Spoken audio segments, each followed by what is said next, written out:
بسم اللہ الرحمن الرحیم۔ السلام علیکم دوستوں، بہنوں، بھائیوں، بزرگوں۔ سورہ المائدہ کی آیت نمبر 51 کی تفسیر پیش کر رہے ہیں۔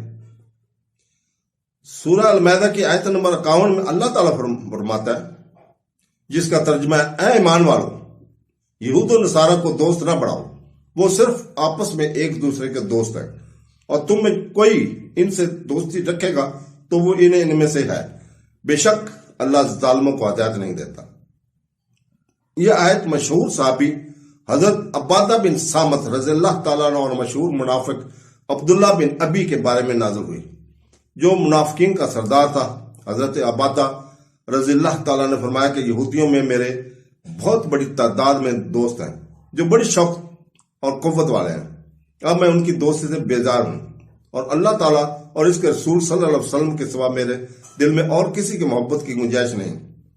اس پر عبید اللہ بن ابی نے کہا کہ میں تو یہودیوں کی دوستی سے بیزار نہیں ہو سکتا، مجھے آئندہ پیش آنے والے واقعات کا اندیشہ ہے، اور مجھے ان کے ساتھ تعلقات رکھنا ضروری ہے۔ حضور پاک صلی اللہ علیہ وسلم نے اس سے فرمایا کہ یہ یہودیوں کی دوستی کا دم بھرنا تیرا ہی کام ہے، عبادہ کا کام نہیں ہے۔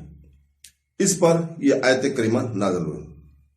اس آیت میں یہود و نصارہ کے ساتھ دوستی اور معاملات، یعنی ان کی مدد کرنا، ان سے مدد چاہنا اور ان کے ساتھ محبت روا رکھنا ممنوع قرار فرمایا۔ یہ حکم عام ہے، اگرچہ آیت کا نزول کسی خاص واقعہ میں ہوا ہے۔ چنانچہ یہاں یہ حکم بغیر کسی قید کے فرمایا گیا کہ اے ایمان والو، یہودیوں اور عیسائیوں کو دوست نہ بڑھو، یہ مسلمانوں کے مقابلے میں آپس میں ایک دوسرے کے دوست ہیں، تمہارے دوست نہیں، کیونکہ کافر کوئی بھی ہو اور ان میں بہن کتنے ہی اختلاف ہوں، مسلمانوں کے مقابلے میں وہ سب ایک ہیں۔ کفر ایک ملت ہے، لہذا مسلمانوں کو کافر کی دوست سے بچنے کا حکم دینے کے ساتھ نہایت سخت وعید بیان فرمائی کہ جو ان سے دوستی کرے وہ انہی میں سے ہے۔ اس بیان میں بہت شدت اور تاکید ہے کہ مسلمانوں پر یہود و نصارہ اور دین اسلام کے ہر مخالفت سے علیحدگی کی اور جدا رہنا واجب ہے، اور جو کافروں سے دوستی کرتے ہیں وہ اپنی جانوں پر ظلم کرتے ہیں۔ اس سے جو بھی معلوم ہوا کہ اسلامی حکومت میں کفار کو کلیدی اسامیاں نہ دی جائیں۔ یہ آیت مبارکہ مسلمانوں کے ہزاروں معاملات میں رہنمائی کرتی ہے، اور اس کی حقانیت اور روشنی کی طرح یہاں ہے۔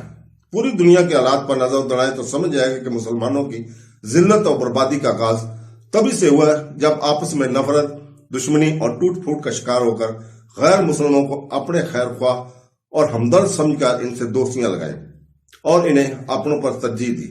اللہ تعالی ہمیں عقل سلیم عطا فرمائے۔ ثم آمین۔ اللہ حافظ۔